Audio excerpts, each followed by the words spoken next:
Ikabukuro is an interesting part of Tokyo. In a small, tiny space, you can experience the slums, the ordinary family life, poverty, and the highest luxuries that only a few could afford. And therefore, it was decided by the god of death that this would be the perfect place to decide whether humanity deserves to exist. Mimi works at a nearby Swedish seafood restaurant. It's fine, late work hours, but it pays well. However, it does come with a price of loneliness. The restaurant has a cuisine specialty, fermented fish, a preparation at the restaurant that Mimi does all by herself. And as a result, Mimi bears a long-lasting, strong smell of rotten fish wherever she goes. And outside of work, strangers, friends, and family have a tendency to avoid her. Ever since school ended, Mimi has been overworked and alone, and so far the only remedy has been to overdrink, sometimes with the odd strangers who wouldn't care for the smell, and sometimes with whoever is so drunk their senses have been deafened to it. As Mimi leaves her job, she sees a young man standing outside of a temple, looking out over the graves. And suddenly, her life doesn't feel so bad after all. How sad, she thinks. I guess there'll always be people who have it worse. He's a bit too young to be my type, but maybe if I'm lucky he's a mama's boy. Maybe his mother always cooked him fish. That would be an in, and hey, just talking to some lonely guy wouldn't hurt. What's the worst that could happen? And so Mimi approached the god of death. Hey, waiting for your friends? Mind if I tag along? She asks him, without a care in the world. I am a god of death, and I am here to judge whether mankind deserves to exist, answered the god of death. Oh, wow, you're just my type. Do you plan on doing that alone, or how long is that going to take? Mimi continued, her arm crossing his waist and leading him away. Hey, no point staying here then, right? Might as well go somewhere and have a drink. A score for Mimi. He doesn't mind the smell of fermented fish. Yes, this guy is totally a mama's boy. And so Mimi walked with the god of death. I'm Mimi, what's your name? I am the god of death. Yeah, but I don't care about your job. What's your name? I am the god of death. That is all that I am, was simply stated. Okay, is that deaf god for short, DG? And the god of death stopped. It's not in my nature to dally around. If this is heading nowhere, I see no purpose to this. Well, where do you want to go? Mimi asked. Mimi, I'm asking you to show me the worth of humanity. Show me what makes life worth living. You're really upfront. We haven't even had a drink yet. Alright, fine. Let me take you to some place. I know a bar nearby. And that will show me that human life is worthwhile. Well, it's good enough. And so Mimi sat with the god of death. Really, you don't have any money on you, huh? I was kind of hoping this would go the other way around.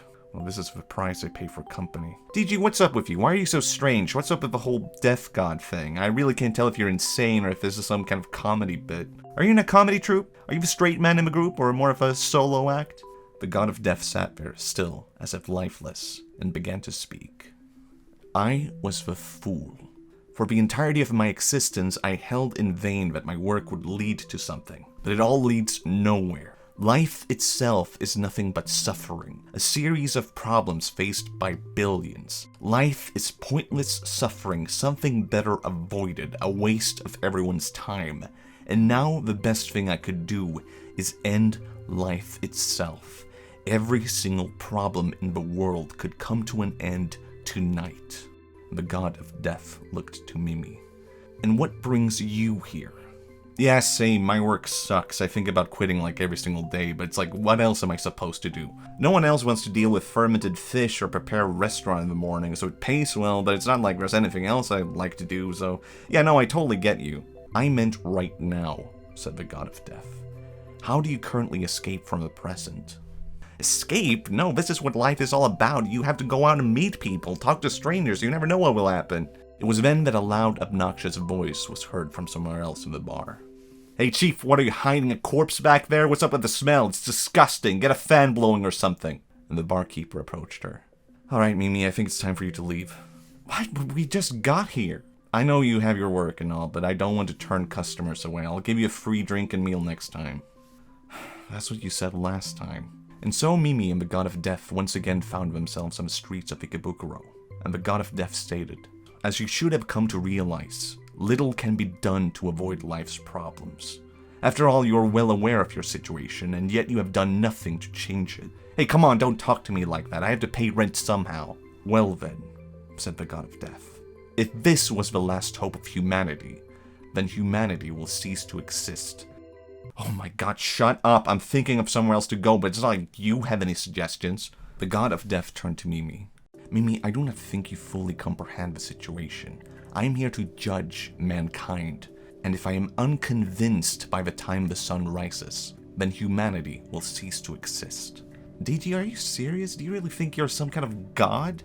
It's not in my nature to joke around, answered the god of death. Wow, you really are a solo act. If this is how you want to play along, then fine. You want to do something fun? Is that what you mean? Well, I don't know, you don't want to do anything and you seem like a total nerd. Oh, Taito Station! You'd have fun with arcade games. We should go before it closes. And so Mimi and the god of death walked on. Mimi put some coins into a machine and began steering its claw. I was obsessed with games as a kid. It's been ages since I did this, I'm rusty. And what made you cease enjoyment of this activity? Well, I got older, and I couldn't waste money on junk anymore. I had to move on at some point. What did you enjoy as a kid? Nothing. Nothing? I had no childhood. My birth was but a brief moment of exasperation. I came into being, then I began my work. Your childhood was that bad? You have nothing you're nostalgic for? The god of death stated. The past is simply a collection of events. No friends, no romance, no playing around. It's not in my nature to play around, answered the god of death. So I take it you don't want to have your turn, alright? Well, here you go, DG, a gift to you, a little keychain. Maybe this is something you can remember, huh? It'll be a reminder that you spent excessively for your way to victory. Okay, well, it's closing time now, let's go. You're welcome, by the way. And so Mimi and the god of death walked on. As Mimi and the god of death continued to walk, they started to talk a bit more, but the conversation always seemed to fall on deaf ears on both ends. A complete repeat of Mimi trying to get hints to the life of the death god, and the god of death simply stating over and over again that he is quite simply a god of death. No breaking of his character. It went on until Mimi spotted a convenience store. Hold on, I need some water or something. Mimi entered the store and promptly came back with a can of beer. Okay, I thought about it and what I actually needed was beer. But instead of walking on, the god of death simply stood there. Mimi, look at the cashier inside of the convenience store, he spoke. That elderly woman has spent her entire life here, from the moment that she left school until now. Oh. Okay, that woman will die 1 week from now. Oh. I want you to imagine, Mimi, form not being different from emptiness. Emptiness not differing from form. And the same for feelings, perceptions, impulses, consciousness. Everything is marked with emptiness. As such, death does not appear, nor does it disappear. It is not tainted or pure. It does not increase or decrease. No form, no feelings, no perception, and so forth until no realm of consciousness. No knowledge, no ignorance, and no extinction of it. No origination, no suffering, no stopping, no path, with nothing to attain. Huh? People think of this world as life and death, beginning and end, two extremes, but this is only looking at your own life and not understanding the nature of the world. This world is a constant state of recycling. Every single atom of your being, every single part that makes up you, came from somewhere else. And in time it will change into something different. And there's only one escape from the nature of change. The awareness that nothing can stop it. But she has never given it a thought. She will never gain the awareness. This is simply another life that could have been spared from the misery of existence. Oh, come on, who are you to say that? Maybe she's been working there for that long because she really likes it. Maybe you should try that instead of complaining about work. Have you ever tried to enjoy it? The noise of a register told us the message that all of existence is impermanence. It's not in my nature to simply enjoy things.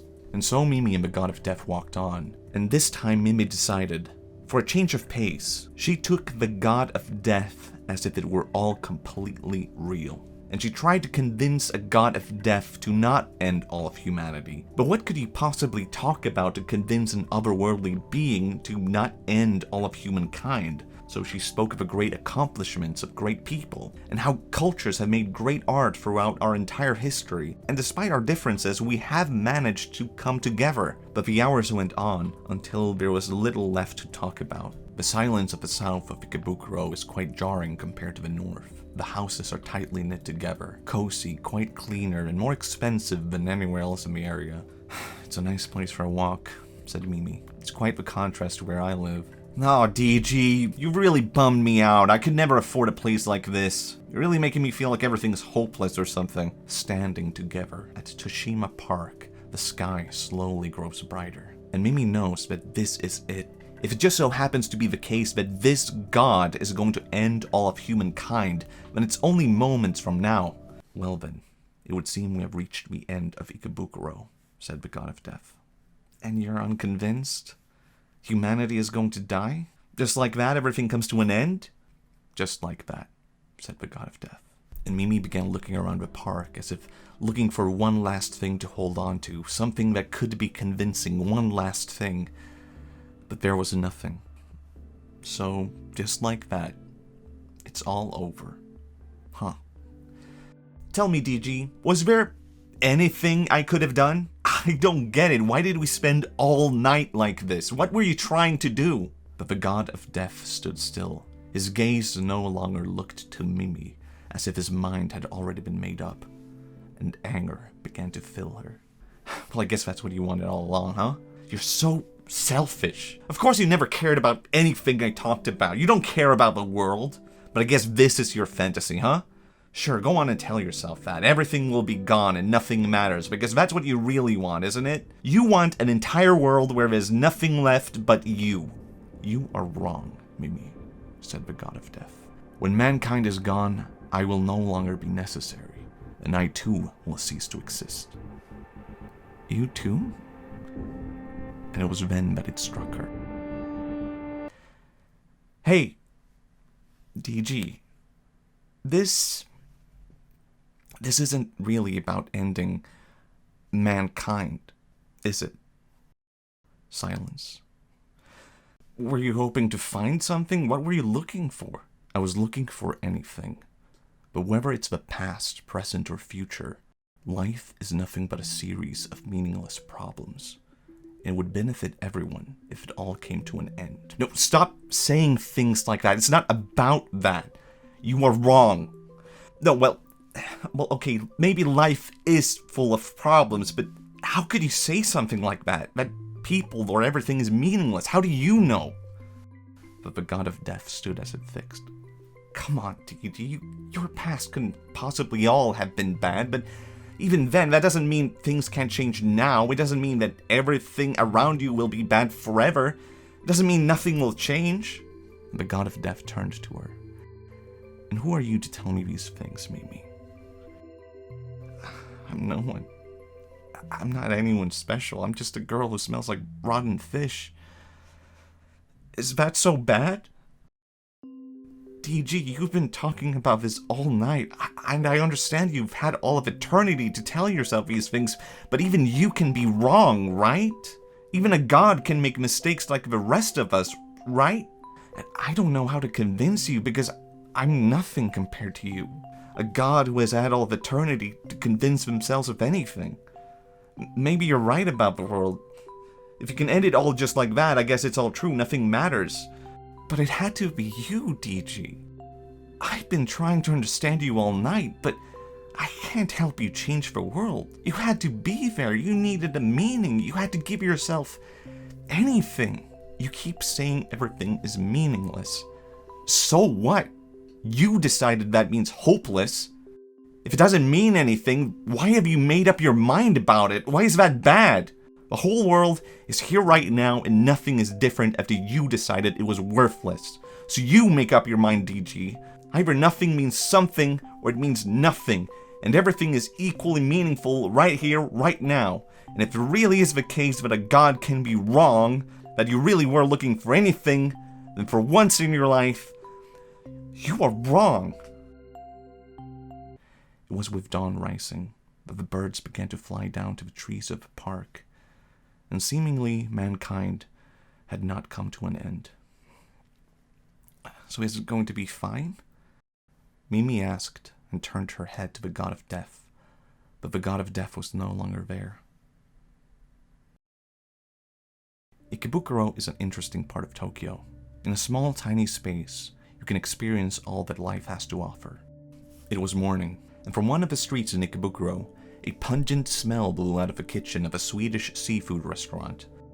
Mimi's working shifts had begun as usual, and as the doors first opened, one man was first to come in. "DG?" she asked. "I wasn't sure if I would see you again." "You're not here for my soul or something, are you?" "No," answered the god of death. "You're here for fermented fish?" she asked the god of death as he sat down and looked over the menu, and the god of death answered, "I'm here because fermented fish has no meaning. It does not matter whichever way the taste goes. I could look from the outside and see it all so accurately. A fish is nothing but vibrating atoms, and the taste is interpreted by my own mind. It's also meaningless. But to experience it, one night in Ikabukuro, one small gesture, one fish, the practice of living, it's enough for a life without any meaning, to be full of purpose.